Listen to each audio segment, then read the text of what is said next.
Can you wanted do this to have the because you're a cemetery better open and a videographer, few other please? things. There was a grad student from Cornell who had gone to UF undergrad who came down and did a master's thesis on a preservation plan for the cemetery. So basically it was closed. The cathedral downtown has sort of management and ownership, technical ownership of the cemetery. And they would mow the lawn, and if something terrible happened, like the roof caved in, they would fix the roof. But they otherwise kind of left the cemetery alone. It was never open, never available for anybody to do anything with. So we started this group as a result of this preservation plan that this grad student had done. And our goals are, one, to have the cemetery open occasionally at least. We're open one day a month now and occasionally open at other times as well for special events and different things. We're certainly open for tours. We have people, Cuban Americans come, Haitians, Menorcans, all different kinds of groups, special interest groups, groups in Spain who come over and want to come in the cemetery. We're available to give tours of specialized events like that. The other thing we do is we get involved in preserving some of the monuments that are left. There's only 10% of the monuments are still here. Of the graves, there's about 1,000 people buried here, and there's only about 100 markers of any type still left. One of the reasons is a lot of them were wooden originally, and they just rotted away, and you know, it wasn't a matter of neglect necessarily, but there even were stone monuments that we have photos of that no longer exist. They started to fall apart for some reason, maybe they're hit by a tree limb or something, and then gradually became a source for stone for somebody's own construction work at home, just like in, you know, other places. So, you know, there was a need for preserving. At least we aren't going to put anything back the way it used to be, but at least we're keeping it in good shape. And we work with local students. We have a Flagler College group that comes out there. We're going to be here today, but they'll be here next month to help work on some preservation work. We've got somebody who has a master's in actually cemetery preservation, which is pretty specialized, who's on our board, who lives here in town. So, you know, we work on that aspect. And the other thing we do is research on the people that are buried here, because it's a great way to tell the history of our town and our area and the history of Florida, whatever, through the people that are buried here. So that's what we do. And one of the things we do is give tours. Basically, very quickly, I'll go through the history of the cemetery, and then we kind of can walk around and look at some of the monuments and that kind of thing. The cemetery started as a cemetery, really, around the time of the American Revolution, in the 1770s. This was a period. You familiar with the first Spanish period, British period, second Spanish period, that whole chronology there? When the British had control, which was from 1763 to 84 or so, they were Protestant. The city had been Spanish and, of course, very Catholic. So that the original Catholic Church, or the Catholic Church, it was the parish church where everybody was buried, everybody went to church. This downtown was turned into an an Anglican church, and an Anglican burial ground subsequently. So when the Menorcans, do you know about the Menorcans? Okay, that's a little aside, but it's important. The Menorcans were a group of people who the British brought over basically as indentured servants to work different plantations. They tried to set up, the thought of the English would do, there's another colony for them. They were used to colonies in the New World. They would have another plantation system here in Florida. So they gave large land grants to people who would set up plantations. One of those people, a Scotsman, set up a huge plantation of indigo down south here, about 70 miles south of here in New Smyrna, Florida. And his idea, rather than importing slaves from Africa, he would hire indentured servants from the Mediterranean. The idea is that they're roughly the same. Climate is here. They would be able to do the work. Certainly you wouldn't want his fellow Scotsman to do this work. You know, that wasn't in the plan at all. So he went around and recruited people from all over the Mediterranean, mainly from the Balearic Islands, and Minorca was one of those islands. Brought over about 1,500 people. It was one of the largest immigrations of one group coming to the United States, or what would be the United States at one time, and set up this plantation. And that lasted for about 10 years. It was sort of a cautionary tale. People were treated very poorly. He kept extending their indenture. Half of them died in that period of time. And those who were left, when there was a political change of governors here, a couple of them came up, got permission to basically evacuate the plantation en masse. And that's what they did. The new governor of St. Augustine was not friendly to this particular planter, so he was happy to allow this to happen. And they came up. So you suddenly had this influx, a fairly small English garrison town, had this influx of about 700 or 800 Catholic workers. So it probably tripled the size of the town. They took over this area. In fact, this area over here, between here and the fort, was an area that hadn't been repopulated by the English after the Spanish left. So they sort of gave them that area so that people could sort of homestead. And this became sort of a Catholic, actually majority, but Catholic minority power-wise in the town. They needed a place to say Mass, to have burials. They were given this plot of land, and it became a cemetery. And it lasted as a cemetery, basically the Catholic cemetery for St. Augustine from 1777 or so, all the way up to about over 100 years. Late 1800s, there was a thought that the different kinds of disease that would go through the area, yellow fever, malaria, whatever, was caused by people living too close to burials. Maybe some truth to that. And so they outlawed any kind of burials within the city limits, kind of going back to ancient Rome. People, unless you were an emperor, you didn't get buried within the city of Rome or any other city. So they closed this cemetery and then opened up cemeteries in the broader area. So it lasted as a cemetery. It's the oldest still existing cemetery in Florida,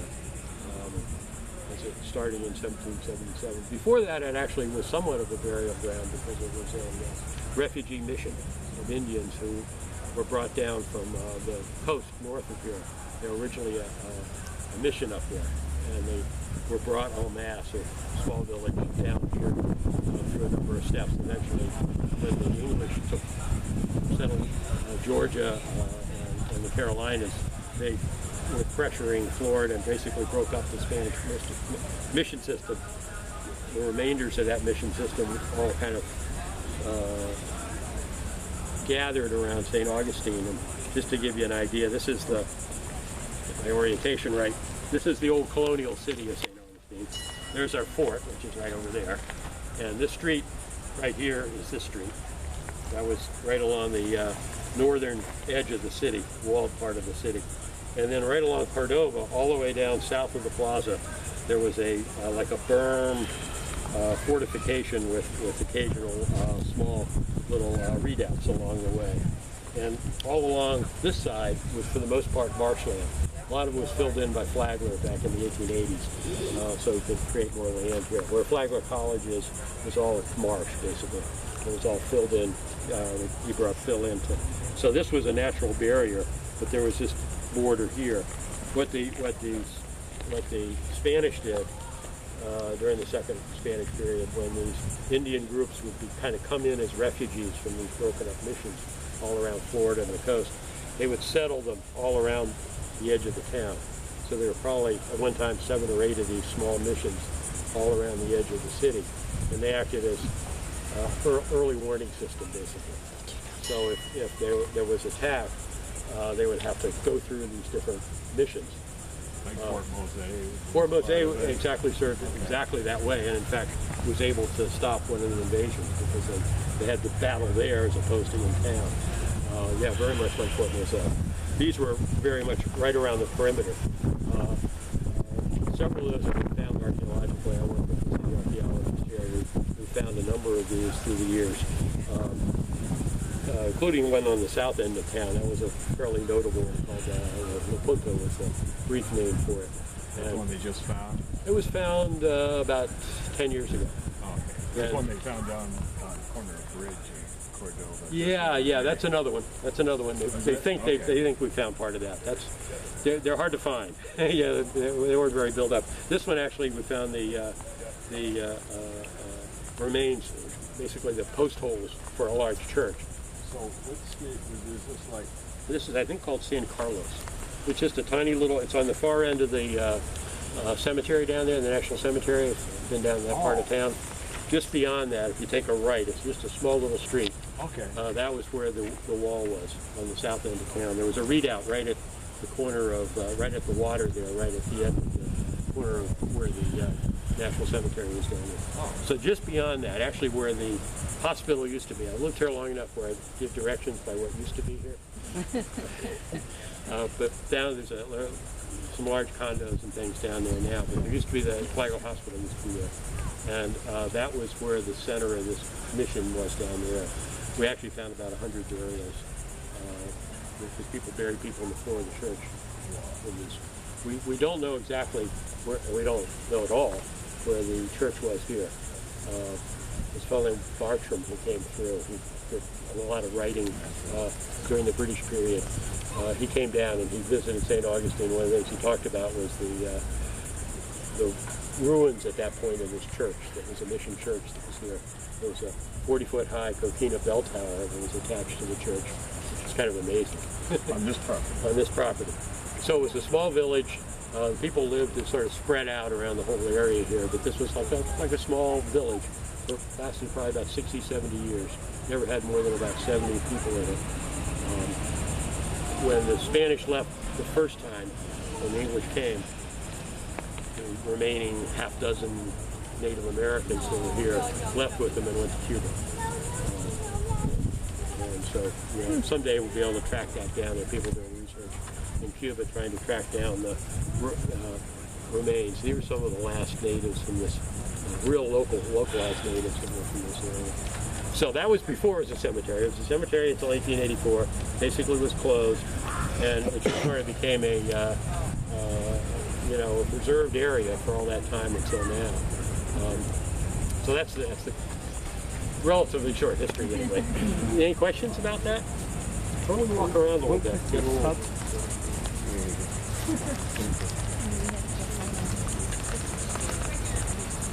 Here. Keep going, you're good. No. Are you okay? No. Oh, cool. I'm gonna go sit down. That's all right.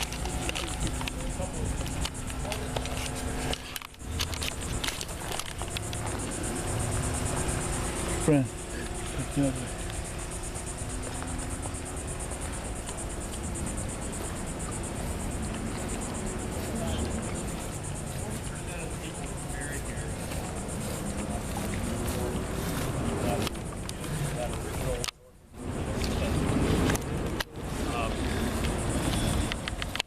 The rest of the people who are buried here are just a wildly ranging group of people. What they mainly had in common were that they were Catholic. Once this became part of the United States, called the Huguenot Cemetery over here was opened up. That became the city cemetery. But this then became, before that it was a Spanish colony, or a British colony, but mainly a Spanish colony, so technically everybody was Catholic, so by definition. So they were buried here. When it became an American territory and then a state, obviously it was open in terms of religious affiliation. So this became the Catholic parish burial ground all through from there and up into the 1880s. But there's a wild range of different people here. Some of the religious leaders in the community. One of the leaders of the Haitian Revolution came to St. Augustine in his later days and was buried here. The Spanish governors, we have tourists who came down and died. We have people who came down for their health and passed away while they were here. We have Civil War veterans and revolutionary veterans. Quite a range of different people here. So it's interesting because we have those different collections. But these kind of give you an idea. These were taken probably around the time the cemetery closed back in the 1880s, so it's about 30 years old. It's interesting. First of all, you see these wooden enclosures, like little picket fences around a lot of the groups of like family plots, and those would disappear very quickly if they weren't kept up. The other thing is a lot of wooden crosses. There's one down here on the ground. This one looks like it had a little concrete in it, but not enough to keep it up. Oh, they're wooden. And they're wooden, yeah. So those, once they're down on the ground, will last probably a week and a half or so in this climate. Some of these stones, like this one, are still here. This monument is the one right there with the sort of scallop top, and that's totally different. So at some point it was crushed and then rebuilt. The one next to it was in good shape, and now it's in bad shape. So you know, it's a good. These pictures give us a good idea of what's happened at different times, snapshots literally of what happened in the cemetery at different times. The chapel was not coated with it's coquina and wasn't coated with anything at this point. And it was later on. So they're interesting to look at. This metal is not in very good shape, but it's still here. One of the things we are doing is trying to restop the rustification of the oxidation of the metal enclosures. There's some really kind of super duper Rust-Oleum type stuff, so good quality stuff you can put on it. Kind of bonds with what's there and stops it, and then you can repaint it and ready to make it. It's a good example actually. Look at it. And it's nice to think, you know, the main thing is, okay, we're gonna get some of the burial areas here. This is pretty cool.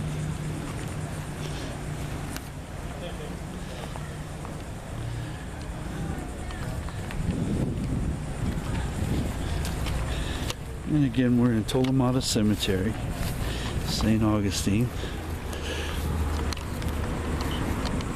The oldest continuing cemetery in the country, or in the state rather.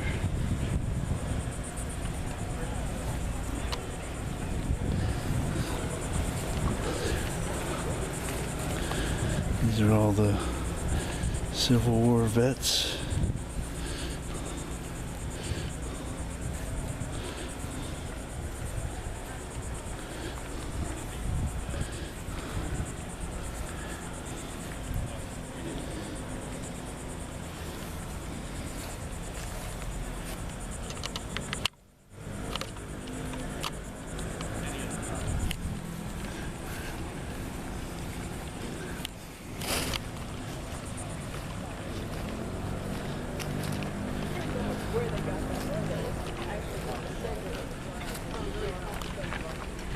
I'm going to do this a little backwards when you get a chance to the tour guide.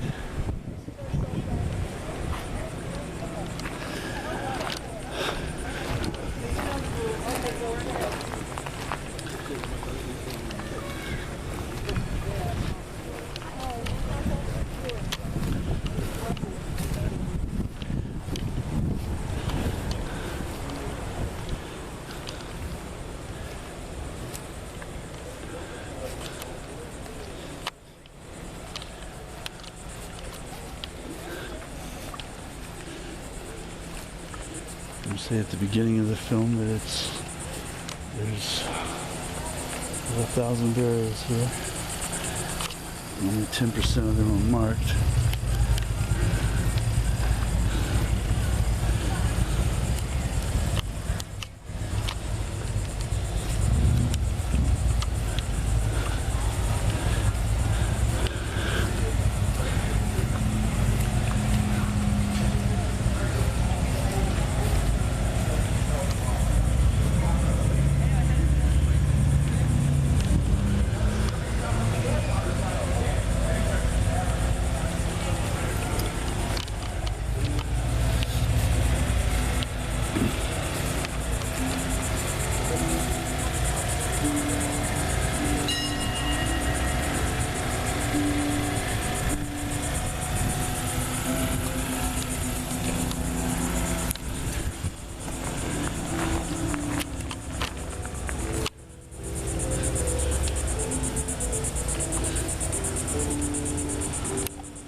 We're going to shut her down.